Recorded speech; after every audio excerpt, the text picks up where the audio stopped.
जय श्री कृष्णा, राधे राधे, हैप्पी दीपावली। आपको दिवाली की हार्दिक शुभकामनाएं। ये मेरे दिवाली का मिनी ब्लॉग है, तो आइए मिलकर दीपावली में सुंदर सी तैयारी करते हैं और पूजा करते हैं भगवान जी की। तो कुछ इस तरीके की डेकोरेशन की थी हमने दीपावली पे अपने मदन गोपाल के लिए। और ये आपको तो पता होगा, मम्मी ने कलरफुल दिए बनाए थे, तो वही हम लोगों को जलाने थे। और मेरे बाबू के लिए 56 प्रकार का भोग लाया गया। तो मेरे बाबू और कितने सुंदर लग रहे हैं मेरे सभी ठाकुर जी, बहुत ही प्यारे।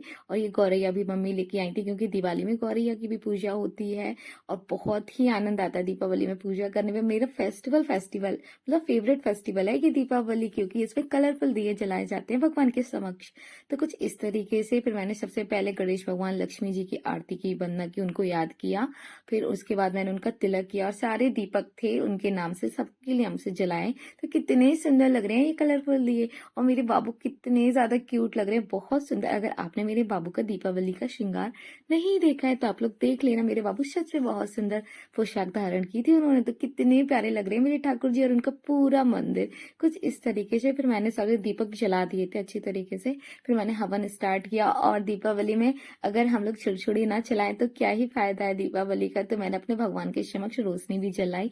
और मैंने फिर मेरे यहाँ दीपावली में पंच ज्योति की आरती होती है, तो हम लोगों ने फिर पंच ज्योति की आरती की, जो कि बहुत ही आनंद की अनुभूति दे रहे थे। बहुत ही आनंद आ रहा था दीपावली की लिए। मैं बहुत दिन से इंतजार करती हूँ ये दीपावली का। हाँ, ये सच है कि ढेर सारे काम करने के बाद ये दिन हम लोग मना पाते हैं, लेकिन हमारा घर कैसा चमक रहा है, बिल्कुल दुल्हन की तरह घर सजा था। बहुत अच्छा, मैंने हर जगह रंगोली भी बनाई थी। फिर उसके बाद मैं चली गई थी बाहर दीपक रखने के लिए। तो कुछ इस तरीके का मेरा मैन फ्रंट है।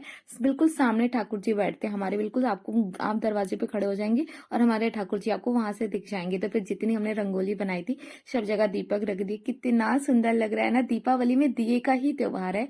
बहुत सुंदर, बहुत ही आनंद। फिर मम्मी, मतलब मेरे बाबू से मिलने के लिए उनकी प्रिय गौ माता आ गई थी, जो हमेशा आ जाती। तो कुछ इस तरीके का सारा लग रहा था। सारे दीपक जलने के बाद कितना सुंदर लगता है घर, बहुत बहुत सुंदर। फिर मैंने बाहर भी रोशनी चलाई, क्योंकि मैं पटाखे नहीं चलाती हूँ, तो मैं रोशनी और छुलछुड़ी वगैरह ही चलाती हूँ। तो कितना आनंद आ रहा, बहुत बहुत ही इंजॉय किया मैंने दीपावली में। कुछ इस तरीके के मैंने कपड़े पहने थे, मैं बहुत ज्यादा खुश हो रही थी। फिर मेरे बाबू से उनकी सखी मिलने आ गई थी। इतनी सुंदर लग रही थी ये गौ माता मुझे, इतनी सुंदर, जो हमेशा आती है सुबह शाम हम लोग उनको खाना देते हैं। तो वो आ गई थी अपने नियम अनुसार। हमेशा पता, ये दरवाजे के समक्ष खड़ी हो जाती है, यहीं से मदन गोपाल को निहारती, बिल्कुल सामने भगवान बैठे हमारे, तो यहीं से देखती हूँ उनको। बहुत इनको पता है कि हमें कहाँ से हमें मदन गोपाल दिख जाएंगे। फिर मैं उनके लिए सामान, मतलब जो भोग लगाया था, पूजा हो गई थी हमारी, फिर जो भी भोग लगाया था मेरे बाबू को, फिर हमने उनको भगवान को प्रसाद खिलाया। क्योंकि गौ माता में भी आप लोगों को पता है 36 कोटि के देवी देवता वास करते हैं। तो प्रेम से बोलो राधे राधे, हैप्पी दिवाली।